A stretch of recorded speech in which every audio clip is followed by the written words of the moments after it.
Who are the top 10 keepers that were drafted outside of the top 15 rounds last year? We'll talk about it next here on Fantasy Baseball Today in 5.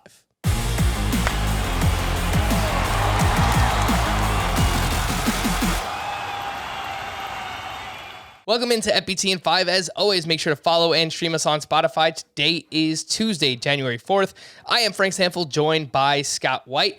And the number one keeper who was drafted outside of the top 15 rounds last year, Wander Franco, 24th round in Roto, 23rd round in head-to-head. Scott, the kid was awesome in his first year. I worry a little bit about the Roto impact this first season, but head-to-head points, he's going to be phenomenal. Yeah, and I mean, the discount is so great for somebody with his kind of upside. And we saw with Vladimir Guerrero this past year how quickly that breakthrough can happen.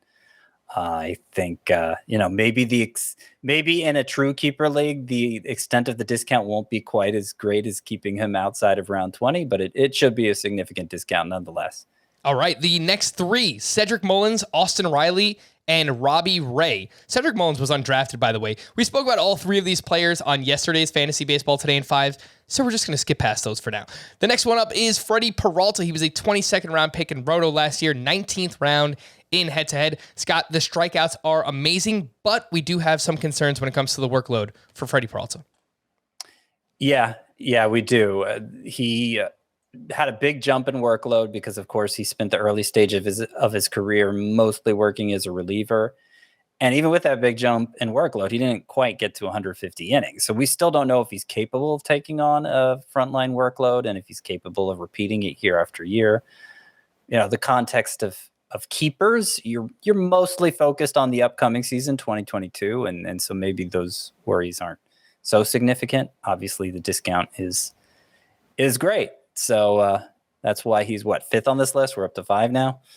Correct, yes. He is 5th on this list. And 6th would be Bobby Witt. We get our first prospect here on in terms of keepers. And he was awesome this past year, Scott, in the minors, 33 homers, 29 steals. And the early projections seem to like him and think that he can make a big impact here in year 1 as well. Yeah, he's that kind of prospect. We expect him to be up early, if not opening day for the Royals. 5 category production potentially. They like to run, and he's capable of it. So, yeah, he could make a big splash right away. And if you had the foresight to draft him last year or scoop him up off the waiver wire late in the year in a keeper league, we're thinking, like 5 or 6 players being kept. That's the kind of format we're talking about here. He may be worth doing. Given how early. It may be worth keeping him given how early we expect him to be up. All right. And Chris Sale, really the opposite of Bobby Witt because he's a 33-year-old starting pitcher, but he was drafted so late last year, returning from Tommy John. He was pretty good, but really, Scott, it's the discount that we're looking at here on Chris Sale. Yeah, and this kind of keeper league where you're keeping a player relative to where they were drafted last year, I feel like these Tommy John recoveries are just gold because everybody forgets about them the year that they're absent. And, obviously in the case of Chris Sale, Justin Verlander's another one. I don't think he quite cracks the top 10 here, but he fits the bill as well, where there's a good chance you're keeping them for next to nothing, even though they have this great track record of being perennial Cy Young contenders. And now that they're going to be healthy in Sale's case, expected to be healthy in Verlander's case, you get to enjoy the discount. Brian Reynolds, someone that you can also enjoy a discount on, who was awesome for the Pittsburgh Pirates last season. Now the Pirates are probably still not going to be very good, but Brian Reynolds, he was great for fantasy, Scott, regardless of that. Yeah, and he's somebody who benefited, for the purposes of keeping him, benefited from that weird 2020 season. There were several players like this. Their production just cratered with all the weirdness going on, then obviously a small sample, everything else.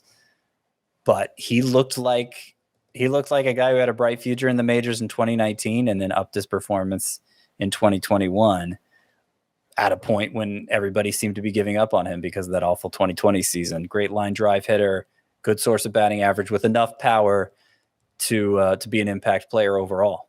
All right, the next one up, we have Logan Webb, another starting pitcher.